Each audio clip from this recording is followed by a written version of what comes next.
Welcome to our deep dive. This time we're going to be looking at Leonardo da Vinci's The Last Supper. It's one of the most iconic images in Western art. Yeah. So, just imagine we're standing, in a 15th century refectory in Milan. Yeah, okay. The year is 1498, and you're watching as this masterpiece unfolds before your eyes. I'd love to have a time machine to do just that. Right. And today we're going to, kind of try to do that using all of our sources. Excellent. So we've got, art history articles, museum websites, even some insights into the conservation challenges that this painting has faced through, the centuries. Right, because it's a painting with a story, and that's almost as interesting as the image itself. Well, let's unpack that. Yeah. I know The Last Supper is one of the most famous paintings in the world. Everybody's heard of it, but Yeah. help me understand, why, what sets it apart from other depictions of The Last Supper? Well, I think one of the most important things to consider is that most artists, before Leonardo, when they depicted the Last Supper, they focus on the moment of Judas's betrayal, the actual act itself. Right. But Leonardo does something completely different. Okay. He focuses on the moment right after Christ announces that one of them will betray him. So it's about the reaction, not the action. Exactly. It's the psychological fallout. It's not just the event. Oh. And that's where his genius shines. Yeah. He was obsessed by what he called the motions of the soul. Right. So, when you look at those apostles in the painting, it's all about their reaction. Their faces are a study in shock and confusion and anger. It's really human. It's raw human emotion. Yeah. And I think the most interesting figure of all is probably Judas. Oh, for sure. And in earlier artworks, he was very often isolated, maybe the only one without a halo or something like that. Right. But Leonardo puts him right there in the thick of things. Mm-hmm. But his face and his body language are so telling. And he's clutching a bag, which probably contains the 30 pieces of silver. The price of his betrayal. The price of his betrayal, exactly. And notice the overturned salt cellar near his hand. Oh, is that symbolic? Absolutely connects directly to the saying to betray the salt, to be disloyal. Huh. I never knew that. Yeah. And then, of course, we have Christ right at the center of it all. Right. And he is a figure of serenity amidst the storm of emotion. And I think this is just brilliant. But the vanishing point of the perspective is right on Christ's right cheek. Wow. So Leonardo is using perspective to draw our attention right to the most important figure. To Jesus. Yeah. So even in the composition, he's leading us towards a certain interpretation. Exactly. And speaking of composition, look at how the apostles are grouped. They're in sets of 3, and there are 3 windows in the background.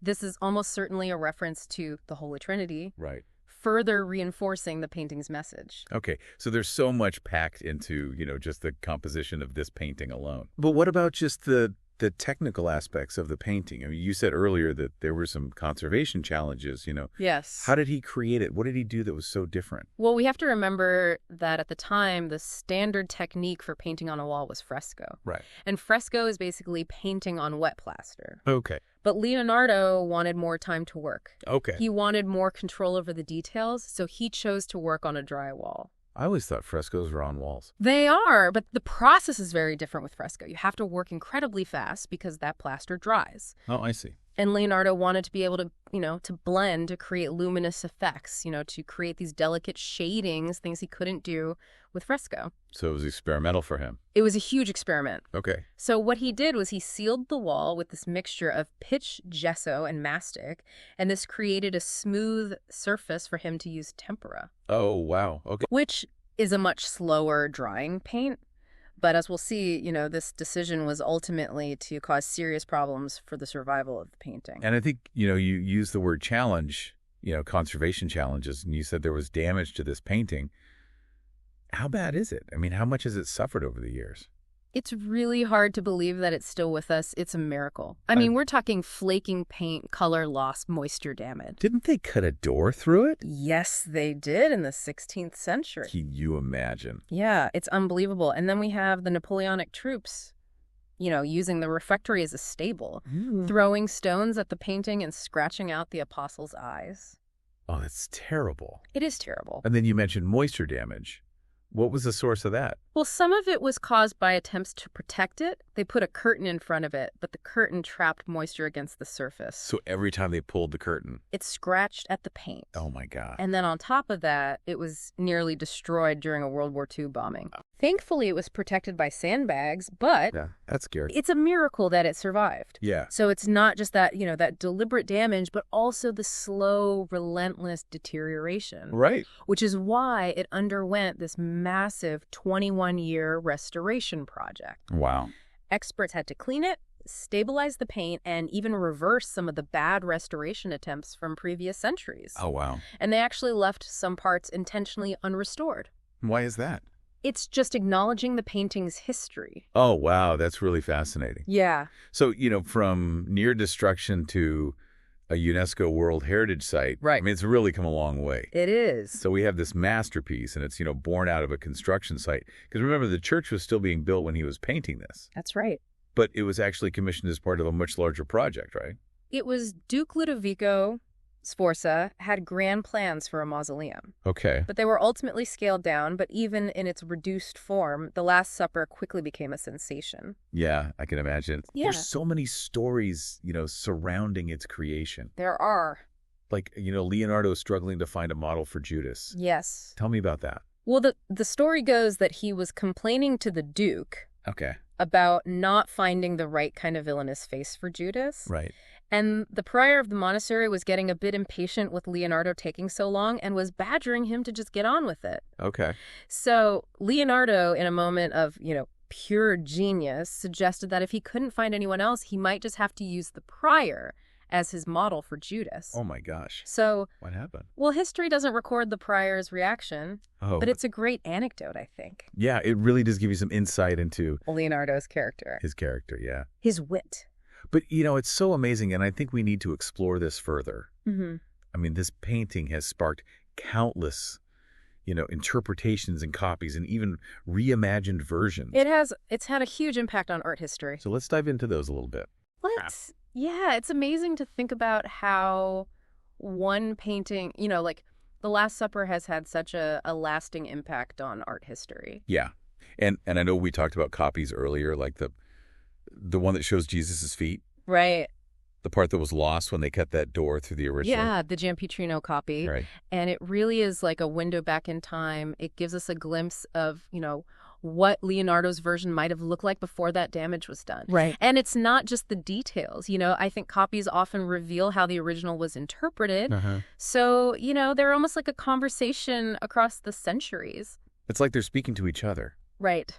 And it's not just straight up copies, right? Mhm. I mean, there's so many artists that have reimagined the scene in completely different ways. Absolutely. Take the Tongerlo Abbey copy, for example. That was very much influenced by The Last Supper, but it includes additional elements, like food on the table. Oh, And that adds a whole new layer of symbolism. okay. And then you have artists like Tintoretto. And his version really emphasizes the drama and the dynamism of the moment with, swirling robes and dramatic lighting.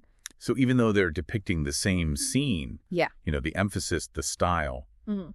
it's all so unique. Exactly. And I think that's what makes studying these reinterpretations so fascinating. You see how artists have grappled with the same themes, Mm-hmm. betrayal, faith, human emotion, but through their own unique lenses. And we talked about Salvador Dali's surrealist take on The Last Supper. Oh, yes. I mean, that's visually so different, it is. but it still packs a punch. It does. Dali's version, I think, is a great example of how an artist can take a familiar subject and make it completely their own. Right. He places the scene in this dreamlike setting, with a translucent Christ figure and apostles with hidden faces. It's really mysterious. It's very mysterious, almost mystical. It makes you think about it in a different way. Exactly. The story, the emotional dynamics, it's different. And then you have Andy Warhol, and his pop art version turns the image into this, repeated icon. Right. And it's really a commentary on mass production and celebrity culture and how even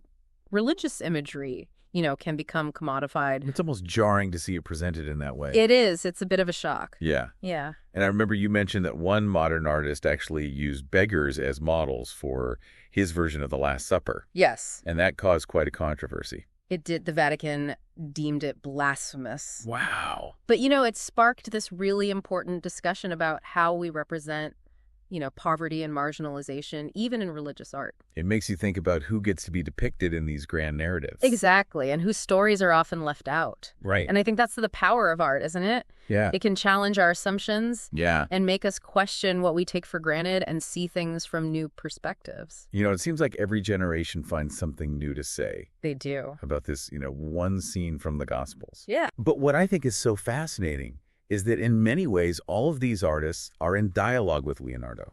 Whether they're directly referencing his composition or reacting against it, they're all building on the foundation that he laid. It's like he opened a door, and artists have just been walking through it ever since. I like that, yeah. Each bringing their own unique perspective. That's a great way to put it, and it really does speak to the enduring power of Leonardo's vision. Yeah. He captured something so fundamental about human nature, right, and about, the complexities of faith and betrayal that it just continues to resonate across, centuries and artistic styles. And we talked about, how he chose to depict that moment after Jesus announced the betrayal and how that sets his work apart. But were there other artists that made similar choices? I mean, did he start a trend? Well, it's not so much about, starting a trend as it is about opening up new possibilities. So, before Leonardo, the focus was very much on the literal events of the Last Supper. Yeah. Judas being identified the institution of the Eucharist. Right. But Leonardo shifted the focus to the internal drama. The emotional. Yes, the psychological impact of Christ's announcement. And this had a ripple effect on later artists. Absolutely. Even artists who chose to depict different moments from the Last Supper were influenced by his emphasis on, emotional realism. So even if they weren't copying him directly, right, they were absorbing his approach. They were, his way of seeing the scene. His interpretation. Exactly. And that's why it's so valuable to study these later interpretations. Well, you see the echoes of Leonardo's genius, how his innovations kind of reverberated through art history. It's like he cracked the code, Yeah. He found a way to make this biblical story, intensely human and relatable, even for viewers centuries later. He did, and I think that's why we're still talking about it today. Yeah. It's a painting that just grabs hold of you. It does. It makes you think and makes you feel. I'm curious, though, imagine being one of those original viewers, seeing it for the first time. I mean, would it have had the same impact? I mean, we know so much now about its history, the damage, the restoration, the controversies. Does that change how we see it? I think that's a great question, and one that art historians have debated for years. There's no doubt that knowing the backstory adds a layer of complexity to our experience. We see the cracks, the faded paint, the evidence of past interventions. It's almost like we're seeing it through its history. Yeah, you could say that, but at the same time, there's something about the Last Supper that transcends its physical form. Right. The power of the composition. Yeah. The intensity of the emotions it shines through, even with all of those imperfections. It's powerful. It is. It makes you realize that art isn't just about aesthetics. Right. It's about the stories that it carries. Yeah. The connections that it forges across time. Absolutely. It's a witness to history. It's a mirror to our own humanity. That's beautifully put. I think that's a perfect segue into our final thoughts on the Last Supper.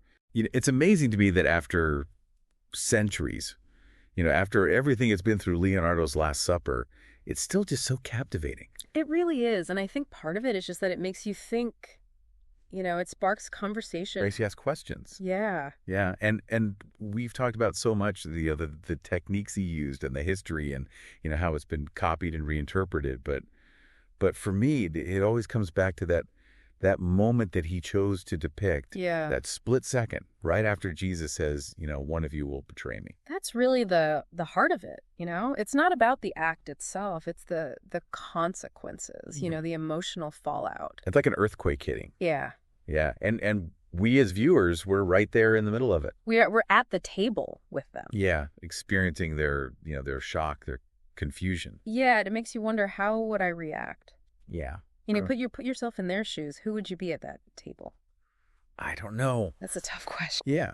And I think that's something that everyone can relate to, right? I mean, I think so. We all experience betrayal and disillusionment and, just having our worlds turned upside down. We do. It's part of the human condition. Yeah. And I think that's what makes the Last Supper, resonates so deeply with people even today. Absolutely. And it's not all negative emotions either, right? Right. There's love and loyalty. Look at John leaning towards Christ. Seeking comfort. Yeah. In this moment of chaos, it's beautiful. It is. It really is. And it shows you that even a scene as iconic as this is full of these little details. Yeah, full of nuance. Yeah, it's like it's not just a static image. It's this ongoing dynamic conversation. I love that. And I think, that's the perfect takeaway from our deep dive into The Last Supper.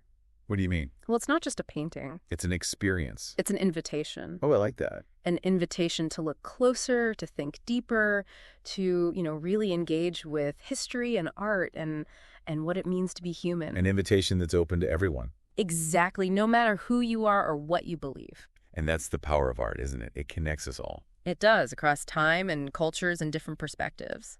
So, as we wrap up this deep dive into The Last Supper, Yes. I hope our listeners will, keep exploring. Keep asking questions. Yeah, and keep finding, their own meaning in this masterpiece. And remember, it's not just what you see, it's what you feel. Yeah, let the painting speak to you. Exactly. Let it challenge you, inspire you. And until next time, keep diving deep.